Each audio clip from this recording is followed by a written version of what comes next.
Os negócios na pecuária de corte ainda acontecem de forma lenta. De maneira geral, os frigoríficos ainda estão fora das compras, aguardando um cenário mais claro, principalmente quanto às exportações. Após a operação carne fraca, já aqueles que voltaram às compras negociam de maneira comedida, mantendo as escalas curtas, os estoques enxutos e, além disso, alguns frigoríficos estão pulando dias de abate. Tentativas de comprar abaixo da referência são comuns em todo o Brasil. Em São Paulo, por exemplo, algumas indústrias oferecem até R$ 5,00 abaixo do preço de referência. Entretanto, possuem dificuldades em fechar os negócios. Lá em São Paulo, as escalas de abate giram em torno de 3 dias. Assim como na última semana, a dica ainda é de cautela nas negociações. E alguns importantes compradores voltaram às compras, o que deve colaborar com um cenário menos incerto. E agora eu vou conversar com Ederson Viana. Ele é mestre em administração de empresas, administrador e contador, especialista em auditoria, planejamento, projeto, contabilidade gerencial e controle financeiro. E também é consultor corporativo. E além disso é sócio fundador do grupo Destra. O Ederson Viana, bom dia. Bom dia, Antônio. Tá tudo bem, Ederson? Graças a Deus, tudo bem. Então tá bom. O Ederson, declaração do imposto de renda é dia 28 de abril, né? Exatamente. O último prazo. Último prazo. Então, basicamente, nós temos ainda um mês para fazer a declaração do imposto de renda. E tem, como nós conversávamos nos bastidores, tem aqueles adiantados, né? Que deixa para o dia 27 para entregar no dia 28, né? Exatamente, Antônio. E corre o risco de dar problema, né?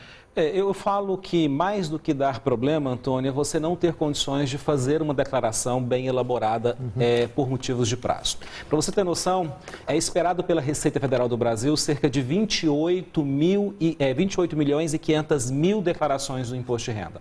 Até nesse momento, apenas 5 milhões foram encaminhadas ao leão. 23 milhões ainda faltam? 23 milhões ainda faltam ser recepcionadas pela Receita Federal do Brasil.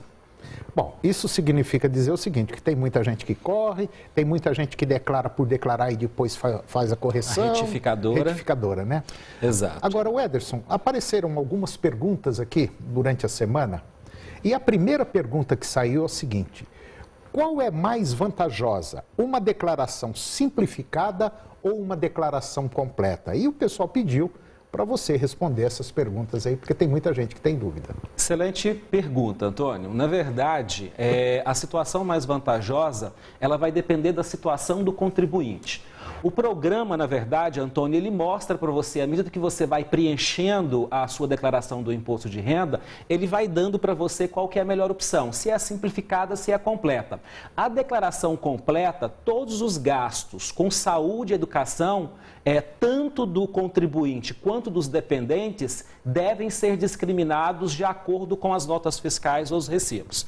Então, eu falo que sempre uma tomada de decisão, Antônio, é a seguinte: se eu tive bastante gasto com saúde e com educação, certamente a declaração completa ela vai ser mais interessante para mim. Se eu não tenho nenhum tipo de gasto, certamente o desconto simplificado ele vai ser mais vantajoso. Então, assim, a tomada de decisão depende muito de como é o perfil do contribuinte. Mas uma coisa muito boa, Antônio, é que o programa, à medida em que você vai de fato preenchendo, ele vai te dando a melhor opção, simplificada ou a completa. Uma outra coisa interessante: quem é meu dependente? Quem pode ser o meu dependente? Então, Antônio, dependente, eu sempre falo para as pessoas que, na verdade, é algo assim extremamente complexo e precisa tomar muito cuidado. Eu tenho que entender que o dependente ele pode ser o companheiro com um filho ou que viva há mais de 5 anos. Então, olha bem a regra. Então, ou seja, o companheiro com filho ou que viva há mais de 5 anos. Então, ou seja, mais de 5 anos. Filho ou enteado de até 21 anos, ou se ele estiver na faculdade ou cursando um curso técnico, até 24 anos. Filho ou enteados de qualquer idade, se ele tiver alguma incapacidade física ou mental para o trabalho. irmão, neto ou bisneto que tenha guarda judicial até 21 anos ou qualquer idade, Antônio, também se ele tiver algum tipo de incapacidade física ou mental para o trabalho. Então, são regras que precisam ficar muito atentos na hora de decidir ou na hora de colocar um dependente. E o próprio imposto de renda, ele já mostra isso, né, Welles? O próprio imposto de renda, quando você clica na legislação ou clica em dúvidas, ele te traz essas informações para que você possa fazer isso com segurança.